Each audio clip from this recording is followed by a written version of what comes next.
फिल्मों में हम सब ने जासूसों की एक बड़ी ग्लैमरस एक्शन से भरी दुनिया देखी है ना?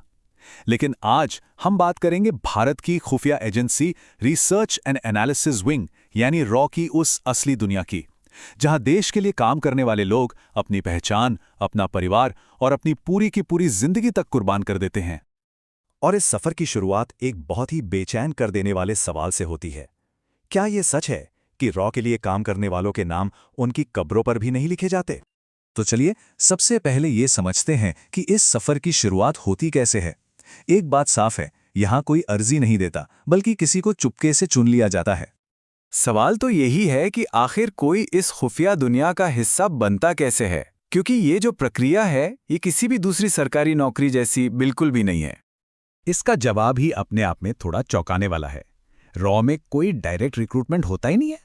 मतलब आप अप्लाई नहीं करते बल्कि आपको चुना जाता है। ये एक ऐसा क्लब है जिसकी मेंबरशिप सिर्फ और सिर्फ इनविटेशन पर मिलती है। और ये चुनाव होता है देश के सबसे बेहतरीन दिमागों और सबसे काबिल लोगों में से। आईएएस और आईपीएस अधिकारियों से लेकर सेना, नौसेना और वायुसेना के जांबाजों तक, इंटेलिजेंस ब्यूरो के अनुभवी अधिकारियों से लेकर देश के बेहतरीन वैज्ञानिकों, अलग अलग भाषाओं के जानकारों और साइबर एक्सपर्ट्स तक, रॉ की नज़र हर जगह होती है। लेकिन ये चुनाव भी एकदम से नहीं होता। इससे पहले सालों तक एक लंबी और बिल्कुल खामोश प्रक्रिया चलती है। चुने हुए लोगों पर चुपचाप नजर रखी जाती है और उन्हें इस बात की थोड़ी सी भी भनक नहीं लगती कि उनकी जिंदगी के हर पहलू को बारीकी से परखा जा रहा है। और इस निगरानी में सब कुछ शामिल होता है। उनकी आदतें कैसी हैं, उनके दोस्त कौन हैं, सोशल मीडिया पर वो क्या करते हैं, उनका स्वभाव कैसा है, उन्हें गुस्सा कब आता है, क्या उनमें लालच जैसी कोई कमजोरी है, या फिर उनका सबसे बड़ा डर क्या है। एक एक चीज का विश्लेषण किया जाता है। और जब किसी को चुन लिया जाता है तब शुरू होती है असली परीक्षा।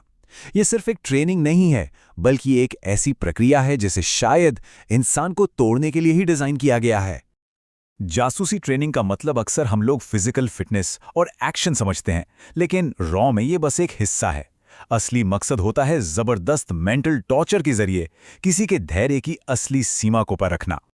इस ट्रेनिंग में उन्हें हफ्तों तक सोने नहीं दिया जाता, पूरी दुनिया से काटकर अकेलेपन में छोड़ दिया जाता है, एक बिल्कुल झूठी पहचान के साथ जीने को मजबूर किया जाता है और दर्द सहने की क्षमता को उसकी आखिरी हद तक परखा जाता है। इसका सिर्फ एक ही मकसद होता है, ये देखना कि एक इंसान आखिर टूटता कब और कैसे है। जो इस ट्रेनिंग से गुजर जाते हैं उनका सबसे बड़ा बलिदान तो अब शुरू होता है। अपनी पुरानी पहचान को पूरी तरह से मिटाकर एक छूटे सच को अपनी जिंदगी बना लेना। उन्हें एक नया नाम दिया जाता है, एक नया धर्म, एक नया पारिवारिक इतिहास और यहां तक कि एक नई राष्ट्रीयता भी। वो अपनी ही जिंदगी में एक परछाई बनकर रह जाते हैं, एक ऐसा वजूद जिसका कोई अतीत नहीं होता। और फिर धीरे धीरे उनका असली नाम सिर्फ एक याद बनकर रह जाता है, जिसे भुला देना ही उनके मिशन और उनकी अपनी जिंदगी के लिए जरूरी हो जाता है। और नाम के साथ साथ असली परिवार भी पीछे छूट जाता है। एक ऐसी दूरी जो कभी कम नहीं होती, एक ऐसा रिश्ता जो अब सिर्फ यादों में ही जिंदा रहता है। इस बलिदान की गहराई इस एक बात से समझी जा सकती है कि कई एजेंट अपने प्रियजनों के अंतिम पलों में भी उनके साथ नहीं हो सकते। यहां तक कि अपने माता पिता के अंतिम संस्कार में शामिल होना भी उनके लिए नामुमकिन हो जाता है। और नतीजा ये होता है कि निजी जीवन हो जाता है शून्य। कोई शादी नहीं, कोई दोस्त नहीं, कोई सामान्य जिंदगी नहीं। उनकी पूरी जिंदगी बस देश के नाम पर समर्पित होती है।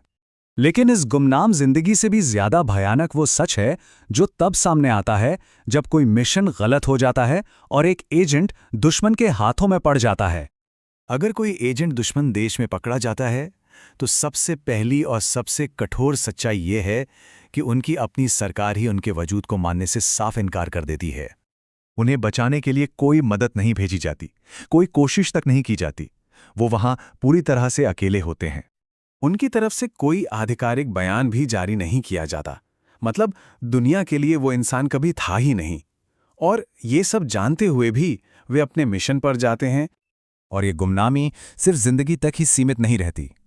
ये सफर का सबसे दुखद और अंतिम पड़ाव है, जहां मौत के बाद भी उनकी पहचान एक राज ही बनी रहती है।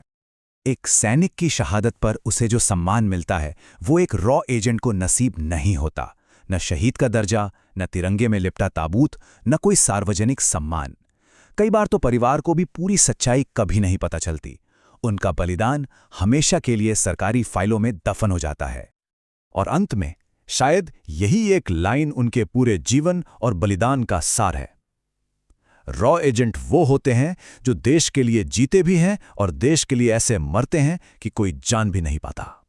ये उन गुमनाम नायकों की कहानी है जिनका सबसे बड़ा सम्मान ही उनकी गुमनामी है।